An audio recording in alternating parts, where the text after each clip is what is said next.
প্রাণভিক্ষার বিষয়ে আবারও সময় চাইলেন যুদ্ধাপরাধী মীর কাশেম। আজই তৃতীয়বারের মতো জিজ্ঞাসা করা হবে জানালেন জেল সুপার। কাশিমপুর কারাগারে নিরাপত্তা জোরদার।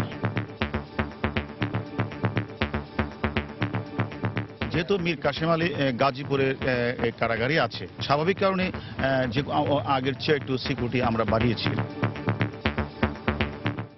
দেখছিলেন প্রধান শিরোনাম। সন্ধ্যার সময় সঙ্গে আছি আমি হাফসাতুন্নেসা এবং আমি সাজিদ রাজু। এবার অন্যান্য শীর্ষ সংবাদ।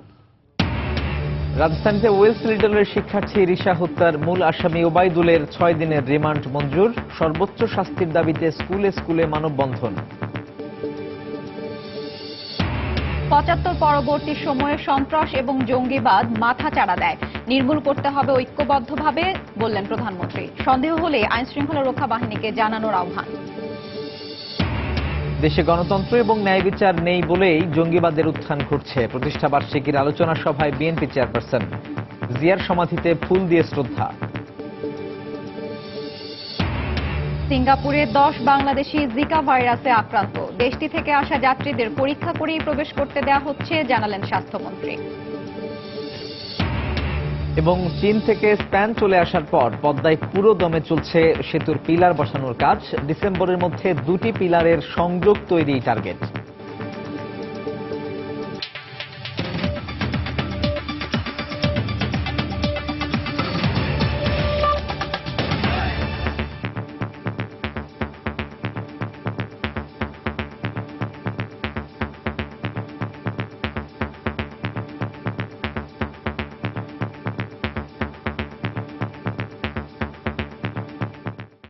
আজ প্রাণভিক্ষার বিষয়ে আবারও সময় চাইলেন যুদ্ধাপরাধী মীর কাশেম আলী।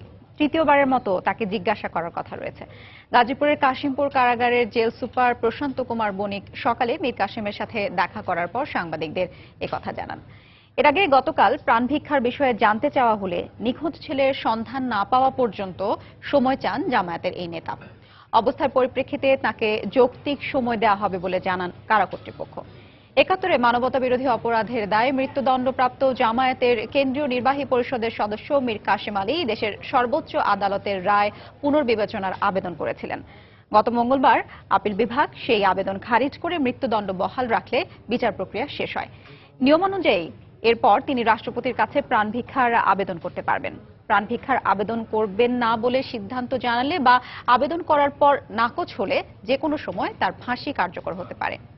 এদিকে বিকেলে কাশিমপুর কারাগারের নিরাপত্তা ব্যবস্থা ঘুরে দেখেন গাজীপুরের পুলিশ সুপার হারুনুর রশিদ। এ সময় তিনি বলেন, কাশিমপুর কারাগারের চারপাশের নিরাপত্তা ব্যবস্থা জোরদার করা হয়েছে। যেহেতু মীর কাশেম আলী গাজীপুরের কারাগারে আছে, সেই হিসাবে আমি গাজীপুরের সিকিউরিটি হিসাবে আমি তো এখানে স্বাভাবিক কারণে যে আগের চেয়ে একটু সিকিউরিটি আমরা বাড়িয়েছি। যেহেতু এই জেলখানায় অনেক গুরুত্বপূর্ণ আসামিরা থাকেন, বিভিন্ন কয়েদিরা থাকেন, এবং সে কারণে আমরা সবসময় নাশকতাকে উড়িয়ে দেই না। তবে নাশকতার কোনো সমস্যা নেই, তারপরও এটাকে উড়িয়ে না দিয়ে আমরা বেশি করে সিকিউরিটি সেখানে নিয়োগ করি যাতে কোনো ধরনের প্রবলেম না হয়। দর্শক, এই মুহূর্তে গাজীপুরের কাশিমপুর কারাগারে আছেন আমাদের রিপোর্টার তানিন মেহেদি। আমরা সরাসরি চলে যাচ্ছি তার কাছে। তানিন। রাজু, আসলে আমরা সকাল থেকে কাশিমপুরের যে কেন্দ্রীয় কারাগারের সামনে অবস্থান করছি এবং আমরা আসলে যে তথ্যটি জানার জন্য এবং দর্শকদেরকে জানানোর জন্য অপেক্ষা করছি সেটি হচ্ছে যুদ্ধাপরাধের অভিযোগে জামায়াত নেতা, মৃত্যুদণ্ডপ্রাপ্ত জামায়াত নেতা মীর কাশেম আলী আসলে প্রাণ ভিক্ষা চাইবেন কি চাইবেন না রাষ্ট্রপতির কাছে, সেই সিদ্ধান্তটি জানার জন্য। এবং আমরা সকাল থেকে যে বিষয়টির জন্য অপেক্ষা করেছিলাম, আমরা জেনেছিলাম যে বেলা 11টার কিছু সময় পরে কাশিমপুর কারাগারের কর্তৃপক্ষ মীর কাশেম আলীর কাছে জানতে চেয়েছিলেন যে তিনি কখন নাগাদ প্রাণ ভিক্ষা চাইবেন কি কিন্তু চাইবেন না। তো সেক্ষেত্রে মীর কাশেম আলী তাদের কারা কর্তৃপক্ষকে যে জবাবটি দিয়েছিলেন যে তিনি আসলে আরো সময় নিতে চাচ্ছেন প্রাণ ভিক্ষা চাওয়ার ব্যাপারে। তো সেই কারণে আসলে কারা কর্তৃপক্ষ অপেক্ষা করছেন তিনি কখন নাগাদ সময় নিয়ে আসলে কখন নাগাদ জানাবেন যে আসলে তিনি মহামান্য রাষ্ট্রপতির কাছে তার কৃতকর্মের দোষ স্বীকার করে ক্ষমা প্রার্থনা করবেন কি করবেন না। এর আগে রাজু যেমনটি আমরা জেনেছিলাম যে গতকাল কারা মহাপরিদর্শক কাশিমপুর কারাগার পরিদর্শন করেছেন এবং তিনি গণমাধ্যম কর্মীদের সঙ্গে কথা বলে তিনি যেমনটি জানিয়েছিলেন যে মীর কাসেম আলীর ক্ষমা চাওয়ার জন্য যৌক্তিক একটা সময় দেয়া হবে। তো সেক্ষেত্রে সাংবাদিকদের এক প্রশ্নের জবাবে তিনি কিন্তু বলেছিলেন যে সে যৌক্তিক সময় বলতে 1 সপ্তাহ সময় পর্যন্ত দেয়া যেতে পারে। তো সেই ক্ষেত্রে এরপর থেকে মূলত ক্ষণগণনা শুরু হয়ে গিয়েছে আসলে মীর কাসেম আলী কখন নাগাদ ক্ষমা চাইবেন কিংবা তিনি আদৌ রাষ্ট্রপতির কাছে তার যে কৃতকর্ম 71 সালের সেই কৃতকর্ম ক্ষমা প্রার্থনা করবেন কিনা। তো এই মুহূর্তে আসলে আমরা দেখেছিলাম যে দুপুরের পর থেকে কাশিমপুর কারাগারে নিরাপত্তা ব্যবস্থার ক্ষেত্রে কিছুটা নিরাপত্তা বাড়ানো হয়েছে এবং বিকেলের দিকে গাজীপুর জেলার যিনি পুলিশ সুপার রয়েছেন তিনি ঘটনাস্থল কারাগার এলাকা পরিদর্শন করে গণমাধ্যম কর্মীদেরকে যেটি জানিয়েছেন যে আইন শৃঙ্খলার ব্যাপারে তাদের যথেষ্ট পদক্ষেপ নেওয়া হয়েছে। যদি কারা কর্তৃপক্ষ বাড়তি আইন শৃঙ্খলা বাহিনী তাদের কাছে চান সেই ক্ষেত্রে তাদের পক্ষ থেকে যথেষ্ট সেই সহযোগিতা করা হবে। তো এখনকার মতো আসলে আমরা অপেক্ষা করছি কখন নাগাদ মীর কাসেম আলী প্রাণ ভিক্ষার যে চাইবেন কি চাইবেন না সেই তথ্যটি জানার জন্য। তো রাজু, এখনকার মতো এই ছিল আমার কাছে থাকা এখানকার সব শেষ খবর। রাজু, গাজীপুরের কাশিমপুর কারাগার এলাকা থেকে জানাচ্ছিলেন সহকর্মী তানিন মেহেদী। রাজধানীর Willes little flower school and কলেজের শিক্ষার্থী সুরাইয়া আক্তার রিশা হত্যার প্রধান আসামি ওবায়দুলকে জিজ্ঞাসাবাদের জন্য 6 দিনের রিমান্ড মঞ্জুর করেছেন আদালত। বিকেলে পুলিশ আসামিকে আদালতে হাজির করে 10 দিনের রিমান্ড আবেদন করলে ঢাকা মহানগর হাকিম দেলোয়ার হোসাইন 6 দিনের রিমান্ড মঞ্জুর করেন। এদিকে অভিযুক্ত আসামির সর্বোচ্চ সাজা মৃত্যুদণ্ড দাবি করেন নিহত রিশার বাবা মা। 48 ঘন্টার প্রতিশ্রুতি অনুযায়ী সুরাইয়া আক্তার রিশা হত্যার আসামি ওবায়দুল খানকে নীলফামারী থেকে গ্রেফতার করতে সক্ষম হয় পুলিশ। বুধবার রাতে আসামিকে রমনা থানায় আনার পর বৃহস্পতিবার বিকেলে 10 দিনের রিমান্ড চেয়ে আদালতে হাজির করে মামলার তদন্ত কর্মকর্তা। রিমান্ড শুনানিতে রাষ্ট্রপক্ষ ও বিভিন্ন মানবাধিকার সংগঠনের আইনজীবীরা অংশ নিলেও আসামি পক্ষে কোনো আইনজীবী ছিলেন না। আমরা মনে করি যে এটা একটা নৃশংস হত্যাকাণ্ড এবং পরিকল্পিতভাবে সে এই ওবায়দুলকে হত্যা করেছে। তা আমরা রিমান্ডে আমরা বলেছি যে এই ঘটনার সাথে আরো কেউ থাকতে পারে, প্রত্যক্ষ পরোক্ষ কেউ যদি জড়িত থাকে সেটাও বের হওয়া দরকার এবং আদালত আমাদের বক্তব্য শুনে 6 দিনের রিমান্ড মঞ্জুর করেছে। কোন ধরনের মামলার আমরা সুষ্ঠু তদন্ত হলেও আমরা মামলার বিচারটা ঠিকভাবে পাচ্ছি না, যার কারণে এই বখাটেরা দীর্ঘদিন এই উত্তক্তকরণটা বেড়ে যাচ্ছে এবং এর ফলে যে আত্মহত্যা বলেন বা হত্যা বলেন সেগুলা কিন্তু বেড়েই যাচ্ছে। এই হত্যাকাণ্ডের বিচার চাইতে আদালতে উপস্থিত হন রিশার বাবা মা। দ্রুত ট্রাইব্যুনালে যে তার বিচারটা হয়, আমার রিশা হত্যাকারী ফাঁসি চাই আর রিশা বহাল যাতে থাকে, এটা যাতে উচ্চ আদালতে। সহপাঠীকে হারিয়ে ক্ষুব্ধ শিক্ষার্থীরা বৃহস্পতিবার দুপুর 12টা থেকে 1টা পর্যন্ত কাকরাইলের স্কুলের সামনে দীর্ঘ মানববন্ধন করেন। রিশার হত্যাকারী ওবায়দুলের সর্বোচ্চ শাস্তি কার্যকর না হওয়া পর্যন্ত আন্দোলন চালিয়ে যাওয়ার ঘোষণা দেয় শিক্ষার্থীরা। রিশা হত্যাকারীকে শুধু গ্রেফতার করলেই চলবে না, আমরা ফাঁসি চাই, আমাদের জীবনের নিরাপত্তা চাই, তাই রিশা হত্যাকার ফাঁসি চাই। গত 24 আগস্ট পরীক্ষা শেষে কাকরাইলের স্কুলের সামনেই সুরাইয়া আক্তার রিশাকে ছুরিকাঘাতে হত্যা করে পালিয়ে যায় দর্জি কর্মচারী ওবায়দুল। পরে ঢাকা মেডিকেল কলেজ হাসপাতালে চিকিৎসাধীন অবস্থায় মৃত্যু হয় রিশার। সাদিকুর রহমান, সময় সংবাদ, ঢাকা। প্রধানমন্ত্রী শেখ হাসিনা বলেছেন 75 পরবর্তী সময়ে এদেশে নানাভাবে সন্ত্রাস এবং জঙ্গিবাদ মাথাচাড়া দিয়েছে, ঐক্যবদ্ধভাবে তা নির্মূল করতে হবে। কোনো কিছু সন্দেহ হলেই জনগণকে আইন শৃঙ্খলা রক্ষা বাহিনীকে জানানোর আহ্বান জানিয়েছেন প্রধানমন্ত্রী। সকালে বিজিবি সদর দফতরের সীমান্ত ব্যাংক লিমিটেড এর প্রধান কার্যালয়ের উদ্বোধনী অনুষ্ঠানে বক্তব্য দেন শেখ হাসিনা। এ সময় মুক্তিযুদ্ধ থেকে শুরু করে দেশের প্রতিটি উন্নয়ন দুর্যোগে এই বাহিনী দক্ষতার সঙ্গে কাজ করেছে উল্লেখ করে বাহিনীকে আরও শক্তিশালী করে গড়ে তোলার ঘোষণা দেন প্রধানমন্ত্রী।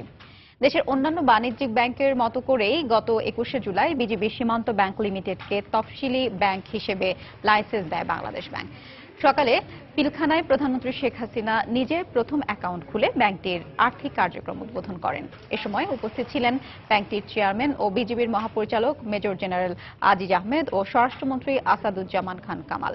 এই ব্যাংকটির মাধ্যমে বিজিবি পরিবারের সদস্যরা সহজ শর্তে ঋণ সুবিধা সহ সীমান্ত এলাকার কর্মসংস্থানে বিশেষ ভূমিকা রাখবে বলে জানানো হয়। পরে বিজিবির উদ্দেশ্যে বক্তব্য দেন প্রধানমন্ত্রী।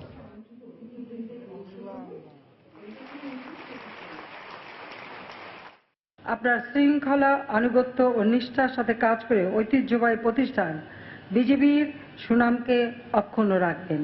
যে 75-এর পর থেকে এই সন্ত্রাস এবং জঙ্গিবাদ নানাভাবে দেখা দিয়েছে, কিন্তু আজকে এই জঙ্গিবাদ সন্ত্রাস দমনে সমস্ত জাতি ঐক্যবদ্ধ।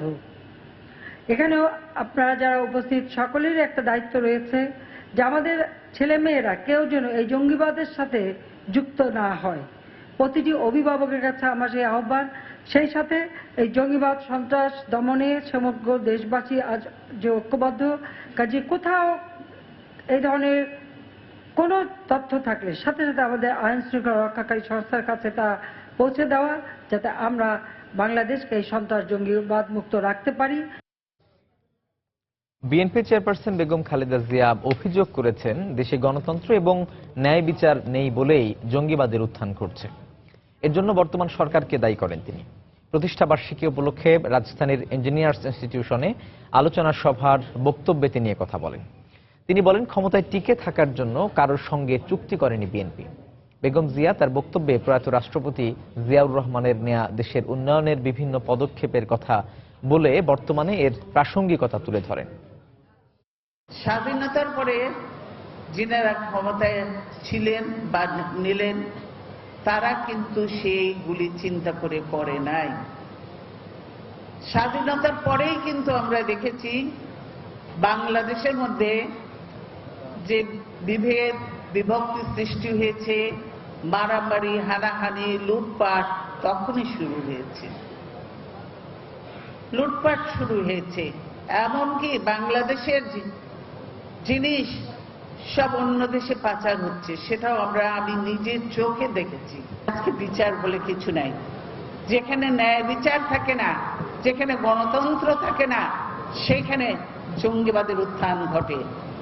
এই আওয়ামী লীগের সময় জঙ্গিবাদের উত্থান ঘটেছিল প্রথম। এর আগে সকালে বিএনপির ৩৮তম প্রতিষ্ঠা বার্ষিকী উপলক্ষে দলটির নেতাকর্মীদের সাথে নিয়ে প্রতিষ্ঠাতা জিয়াউর রহমানের সমাধিতে ফুল দিয়ে শ্রদ্ধা জানান বিএনপি চেয়ারপারসন বেগম খালেদা জিয়া। শ্রদ্ধা জানানো শেষে শেরেবাংলা নগরের চন্দ্রিমা উদ্যানে জিয়ার সমাধিতে মোনাজাতে অংশ নেন বেগম জিয়া। এ সময় সেখানে বিএনপির মহাসচিব মির্জা ফখরুল ইসলাম আলমগীর, স্থায়ী কমিটির সদস্য মওদুদ আহমদ সহ অন্য নেতাকর্মীরা উপস্থিত ছিলেন।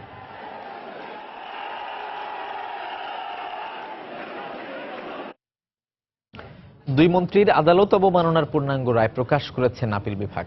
প্রধান বিচারপতির নেতৃত্বে আপিল বিভাগের ৮ সদস্যের বেঞ্চের ৫ বিচারপতির অভিমত, আদালত নিয়ে বিরূপ মন্তব্য করায় শপথ ভঙ্গ হয়েছে।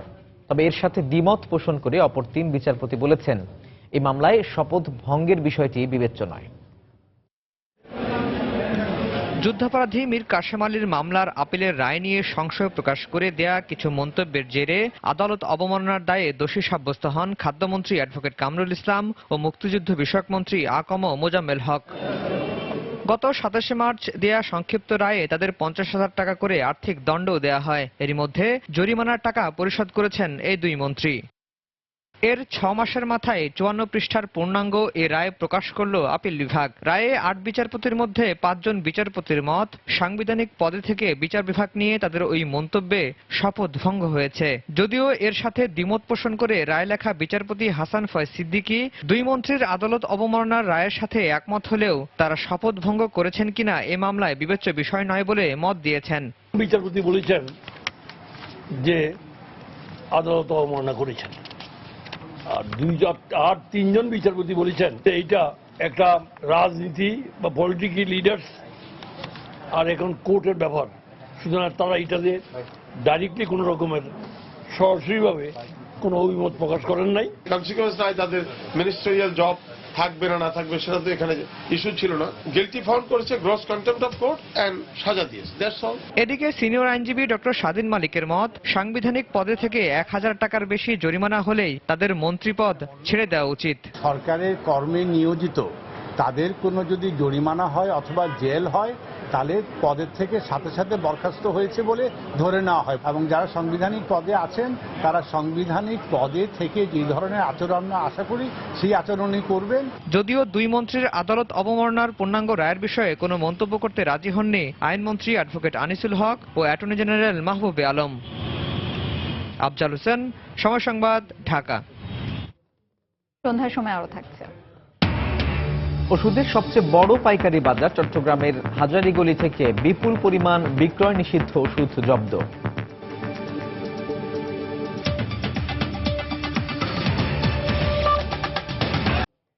পদ্মা সেতুর নির্মাণ কাজের অগ্রগতি নিয়ে প্রতি মাসের ১ তারিখে আমরা বিশেষ রিপোর্ট প্রচার করে থাকি।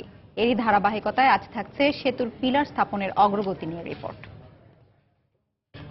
চীন থেকে স্প্যান চলে আসার পর এখন নদীতে পুরো দমে চলছে পদ্মা সেতুর পিলার বসানোর কাজ। আগামী ডিসেম্বরের মধ্যে দুটি পিলারের মধ্যে স্প্যান বসিয়ে সংযোগ তৈরির টার্গেটকে সামনে রেখে কাজ এগিয়ে নেওয়া হচ্ছে। সংশ্লিষ্টরা জানিয়েছেন এখন পর্যন্ত মূল সেতুর 28 ভাগ কাজ শেষ হয়েছে। প্রকল্প এলাকা ঘুরে এসে এহসান জুয়েলের রিপোর্ট, ছবি তুলেছেন সাইফুল ইসলাম।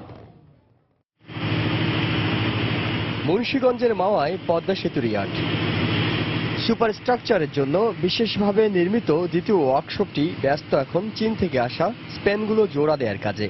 গত মাসের মাঝামাঝি সময়ে জাহাজে করে এসব স্প্যান নিয়ে এসে ঠাঁই দেওয়া হয়েছে এখানে। চীনে প্রায় 80 মিলিমিটার পুরু স্টিল প্লেট কেটে ওয়েল্ডিং করে তৈরি করা হয়েছে এই স্প্যানগুলো। মাওয়ায় ল্যাব টেস্ট করার পর ক্রমান্বয়ে 129টি স্প্যানকে জোড়া দিয়ে তৈরি করা হবে প্রায় 3000 টন ওজনের একটি সুপারস্ট্রাকচার, যা দুটি পিলারের মধ্যে বসে তৈরি করা হবে সংযোগ।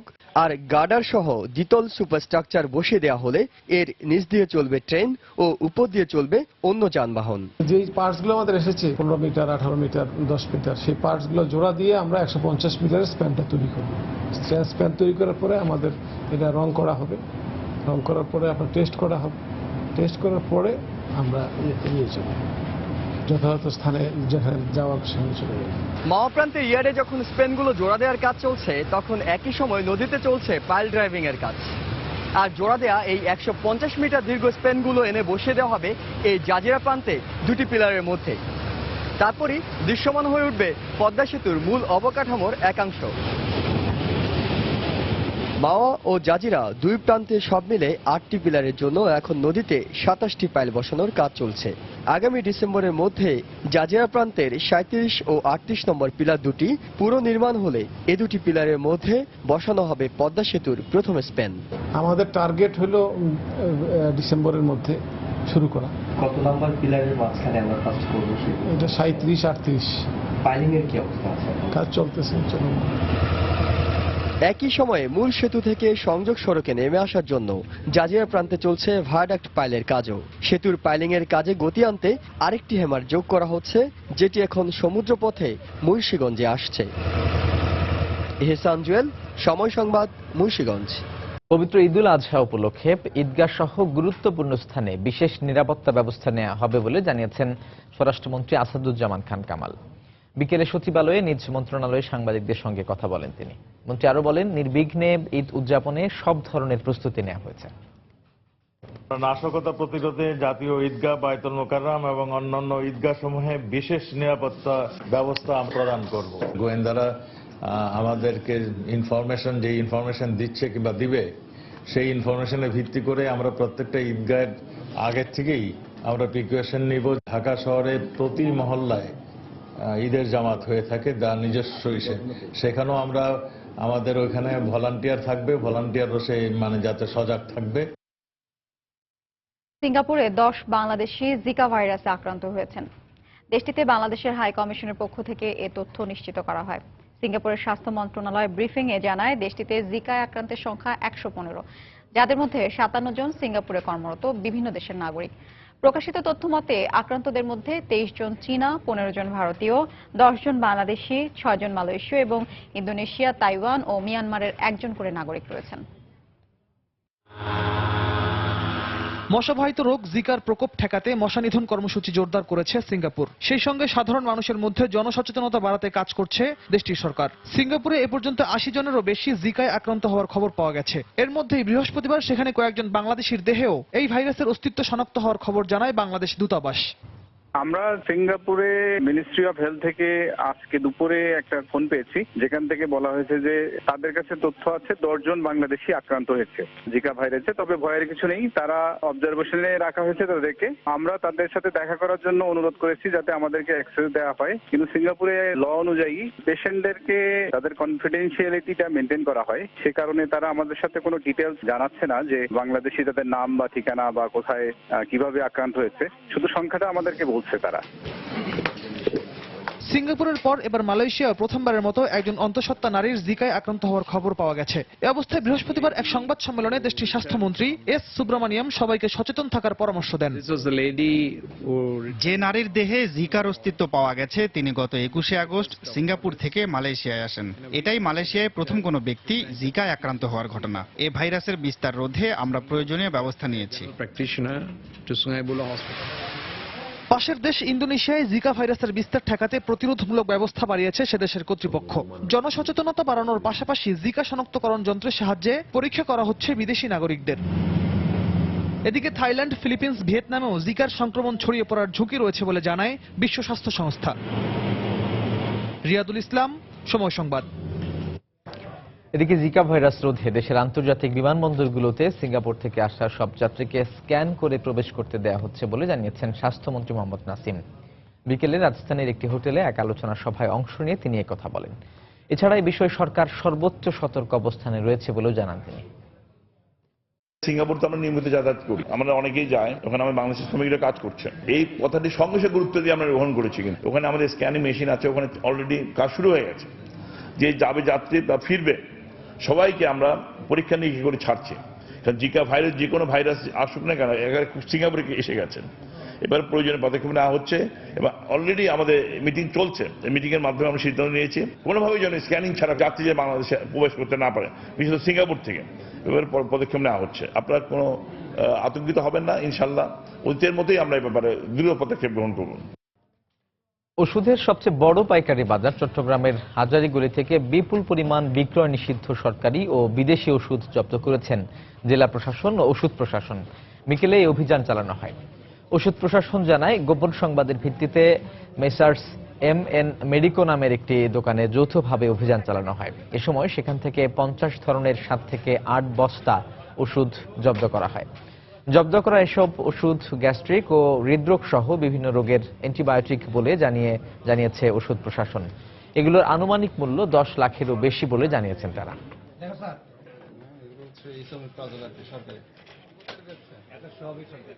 সন্ধ্যার সময় আরো থাকছে। নিউ ইয়র্কের জ্যামাইকায় দুর্বৃত্তের ছুরিকাঘাতে এক বাংলাদেশি বৃদ্ধা নিহত, হত্যার কারণ খতিয়ে দেখছে পুলিশ।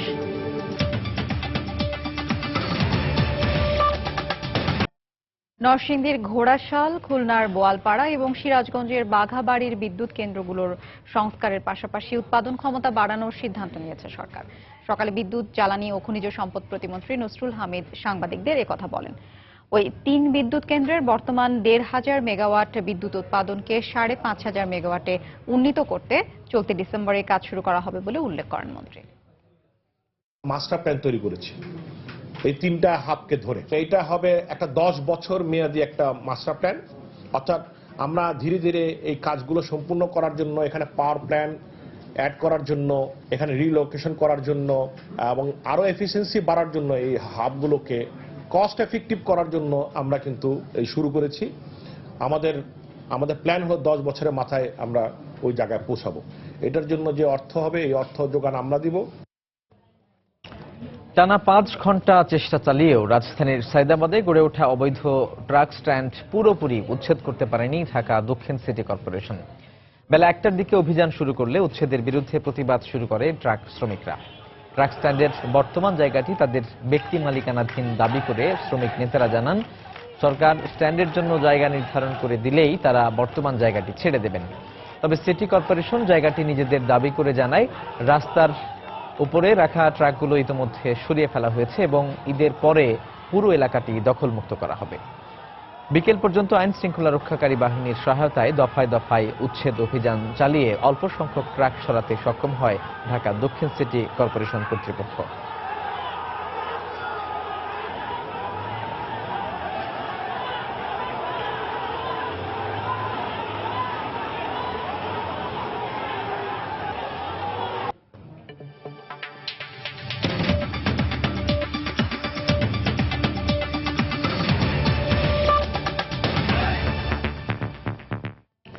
শরীয়তপুর উচ্চ বালিকা বিদ্যালয়ের শিক্ষক নাজমা বেগম বুধবার নিউ ইয়র্কের জ্যামাইকায় দুর্বৃত্তের ছুরিকাঘাতে নিহত হয়েছেন।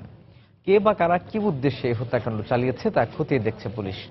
ঘটনার বিস্তারিত জানিয়েছেন আমাদের যুক্তরাষ্ট্র প্রতিনিধি শিহাবুদ্দিন কিসলু।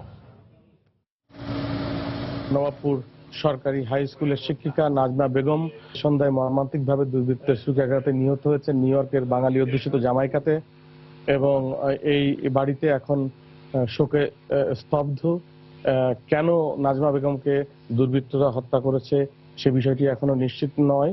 এটি কি আসলে বিদ্বেষমূলক হত্যাকাণ্ড কিনা সে বিষয়টি এখনো খতিয়ে দেখছে পুলিশ। বাজার নিয়ে বাসায় ফেরার পথে দুজনের দূরত্ব একটু হয়েছিল এবং নাজমা বেগম আগে চলছিলেন, তার প্রায় 200 গজ পেছনে আসছিলেন অধ্যাপক শামসুল আলম। শব্দটা আসতেছে আমাকে মেরে ফেলে লোকে রে, এই সেই শব্দটা আমি আমার ওয়াইফের মনে হইলো আমার কাছে। এরপরে উনি আয়সা ওনাকে ধরছে, ধরার পরেই উনি মাটিতে লুটায় পড়ছে। পরে নেইবাররা আয়সা পুলিশ কল করছে, অ্যাম্বুলেন্স কল করছে। অ্যাম্বুলেন্স ছুটে আসে এবং তাকে হাসপাতালে নেওয়া হয়, কিন্তু হাসপাতালে নেওয়ার পরে তাকে আর বাঁচানো সম্ভব হয়নি। শিহাবুদ্দিন কিসলু, সময় সংবাদ, নিউ ইয়র্ক, যুক্তরাষ্ট্র।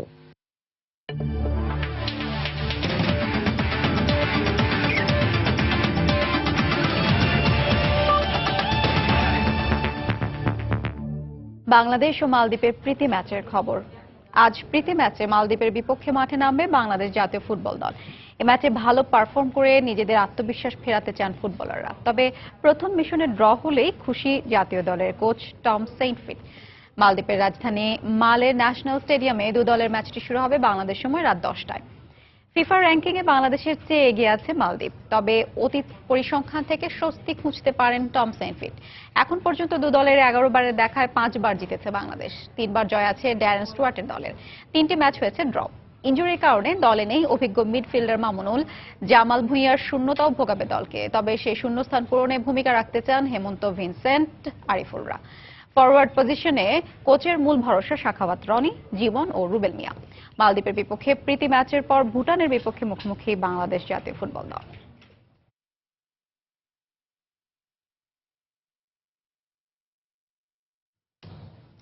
সন্ধ্যার সময় পর্যায়ে শীর্ষ সংবাদ জানিয়ে দিচ্ছি আরো একবার।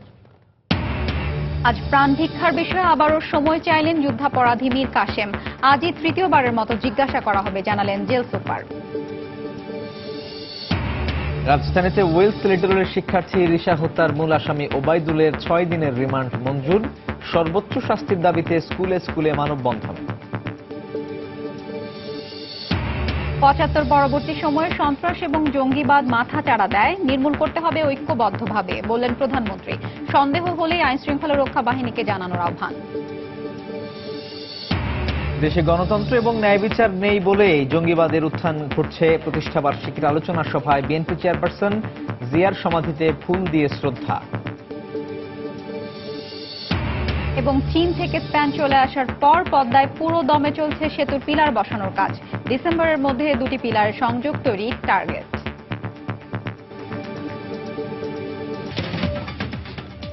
এই ছিল সন্ধ্যার সময়। যে কোনো খবর পেতে ভিজিট করুন সময়নিউজ.tv। আর সঙ্গে থাকুন সময়ে।